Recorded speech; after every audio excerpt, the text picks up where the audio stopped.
प्रभु यीशु मसीह के नाम में आपको अनुग्रह, शांति और आशीष मिले।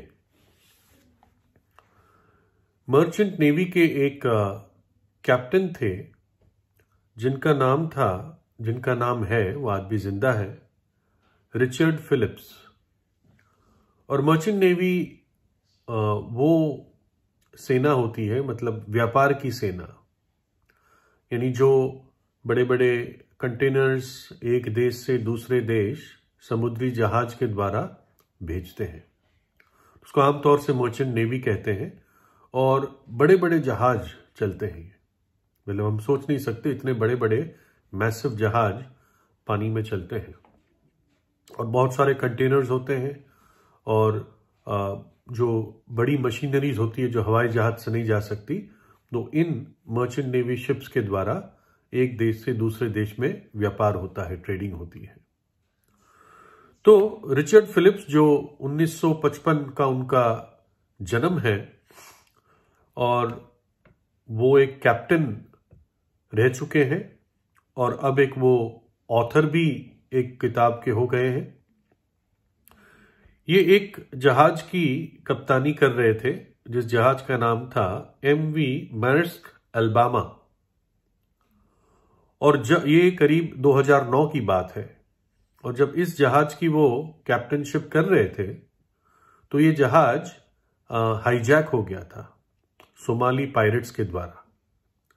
सोमालिया एक देश है ईस्ट अफ्रीका में, और वो समुद्र से लगा हुआ है। और जो जहाज उस इलाके से जाते हैं उनमें से कई इस खतरे में रहते हैं कि ये सोमालिया के पायरेट्स, समुद्री लुटेरे, वो पूरे जहाजों को, विशेषकर लोगों को हाईजैक कर लेते हैं, किडनैप कर लेते हैं और उनके देश से फिरौती मांगते हैं।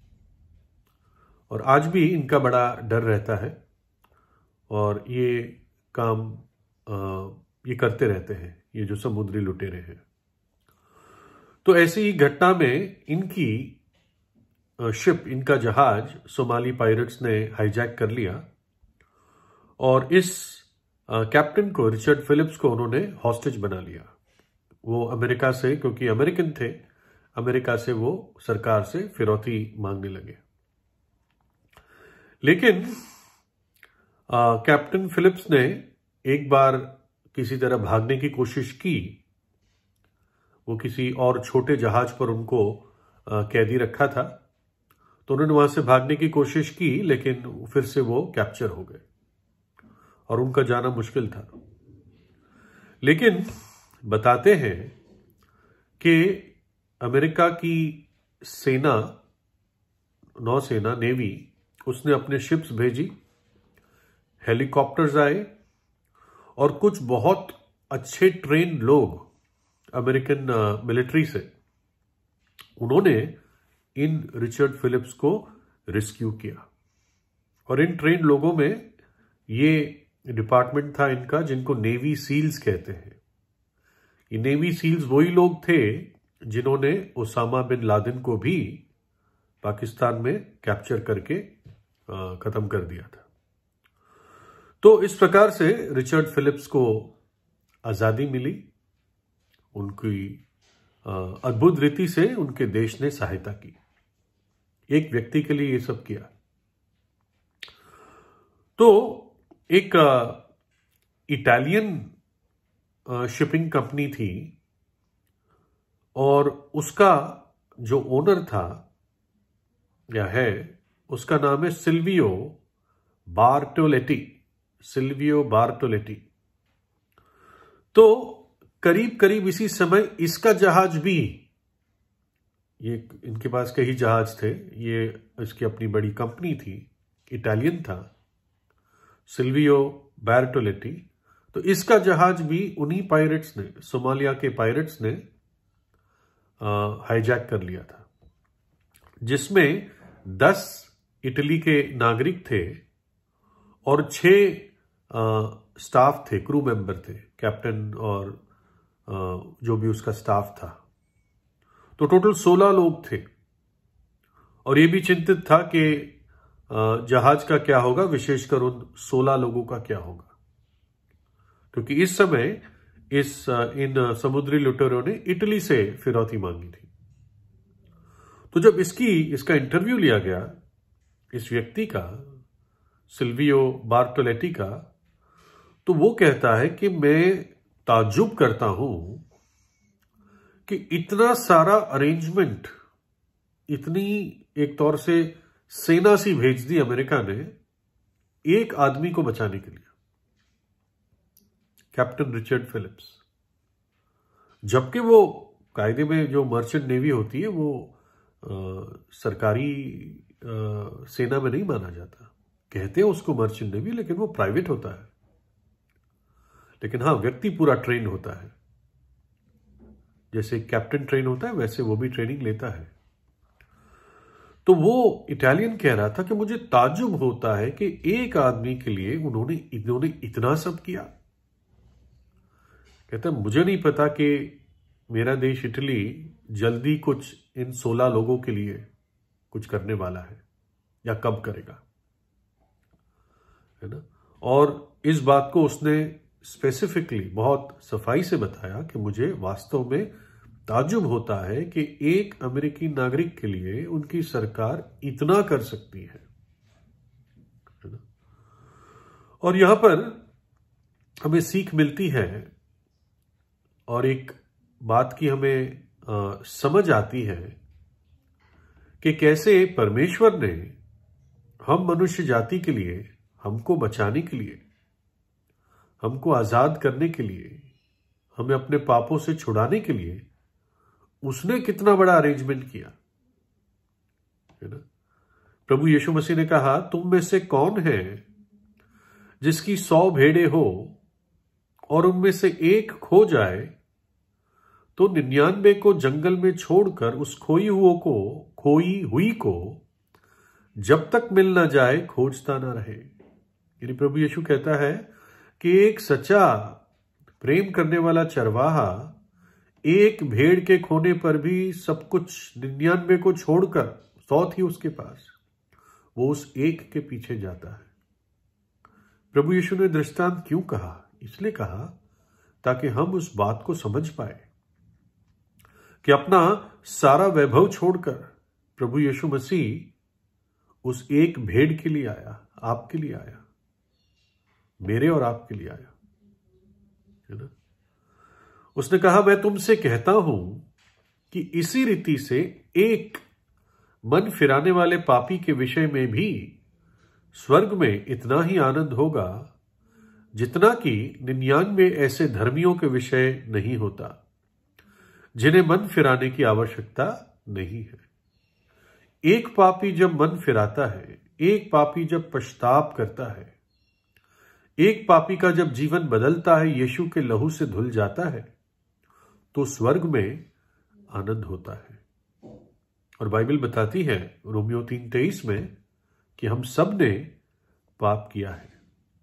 अंधकार की शक्तियों ने और पाप की ताकत ने, पाप की सामर्थ्य ने, पाप के बंधन ने हमें बांध के रखा है ना।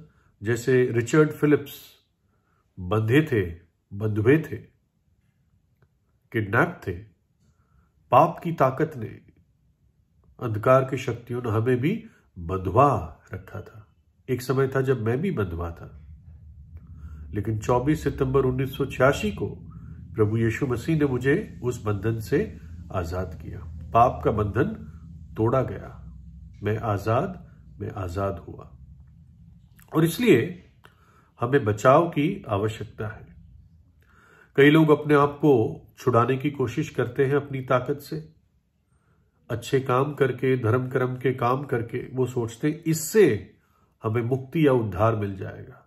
अच्छे काम करना अच्छी बात है, लेकिन इससे हमें मुक्ति मिल जाए, यहां पर सोच गलत है ना।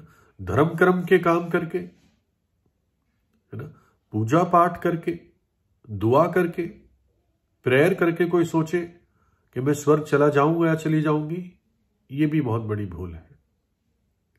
क्योंकि हम सब के सब अशुद्ध हो चुके हैं, इसलिए हमें उद्धार की आवश्यकता है। बाहर से एक सहायता हमारा जीवन चाहता है ना। और वो सहायता देने के लिए प्रभु यीशु मसीह आया। हमारी कितनी भी कोशिश हो हमारे अपने शरीर की, वो सब व्यर्थ है। लिखा है, और किसी दूसरे के द्वारा उद्धार नहीं, क्योंकि स्वर्ग के नीचे मनुष्य में और कोई दूसरा नाम नहीं दिया गया जिसके द्वारा हम उद्धार पा सके। प्रभु यीशु का नाम है जिसके द्वारा आप उद्धार पा सकते हैं। प्रभु यीशु जो परमेश्वर का पुत्र है, उसने स्वर्ग छोड़ा, सारी महिमा छोड़ी और मनुष्य बनकर इस धरती पर आया, कुंवारी के द्वारा जन्म लिया और हमारे पापों के लिए अपने प्राण दिए। मृतकों में से तीसरे दिन जी उठा ताकि हम आजाद हो सके और हमें अनंत जीवन मिल सके। और ये उसने आपके लिए, मेरे लिए और जगत के लिए किया। परमेश्वर ने जगत से ऐसा प्रेम किया कि अपना इकलौता पुत्र दे दिया, ताकि जो कोई उस पर विश्वास करे वो नाश न हो परंतु अनंत जीवन पाए, है ना। उसके इस बड़े प्रेम के कारण, उसकी इस बड़ी दया के कारण किसी को भी बंध में रहने की आवश्यकता नहीं है। वो आजादी देने आया। उसने कहा, यदि परमेश्वर का पुत्र तुम्हें स्वतंत्र करे तो तुम निश्चित रूप से स्वतंत्र हो जाओगे। तुम सत्य को जानोगे और सत्य तुम्हें आजाद करेगा, है ना। आप क्या सोचते हैं? क्या आपका जीवन आजाद है या अभी भी पाप के बंधन में है, बुरी और गंदी आदतों के बंधन में है, अंधकार की शक्तियों के अधीन है? अगर ऐसा है तो आज प्रभु यीशु की ओर मुड़े, है ना, और उस अद्भुत आजादी का अनुभव करें, है ना। वो पाप का बंधन तोड़ देता है। तब आप उद्धार का, बच जाने का, मुक्ति का, मोक्ष का आनंद अनुभव करोगे, है ना। और जो भी उस पर विश्वास करेगा वो कभी भी लज्जित नहीं होगा।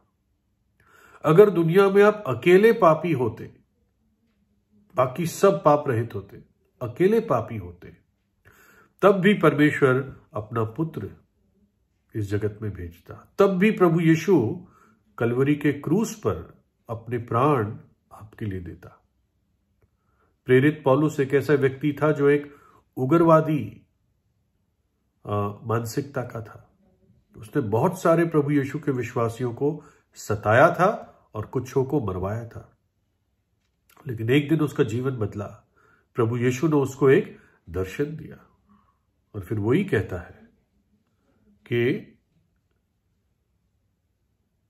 मैं मसीह के साथ क्रूस पर चढ़ाया गया हूं और अब मैं जीवित ना रहा, पर मसीह मुझ में जीवित है। और मैं शरीर में अब जो जीवित हूं तो केवल उस विश्वास से जीवित हूं जो परमेश्वर के पुत्र पर है, जिसने मुझसे प्रेम किया और मेरे लिए अपने आप को दे दिया। प्रभु यीशु ने मुझसे प्रेम किया और मेरे लिए अपने आप को दे दिया। पौलुस कहता है, अगर मैं अकेला होता इस दुनिया में पापी, तब भी प्रभु यीशु अपने प्रेम के खातिर मेरे लिए अपनी जान क्रूस पर देता। इसलिए आज ही प्रभु यीशु को अपने हृदय में बुलाए। उसने सारा प्रयोजन मेरे और आपके लिए अपने क्रूस के बलिदान के द्वारा पूरा कर दिया है। पश्चाताप करें, प्रभु यीशु से सच्ची प्रार्थना करें। प्रभु यीशु आपको आशीष दे।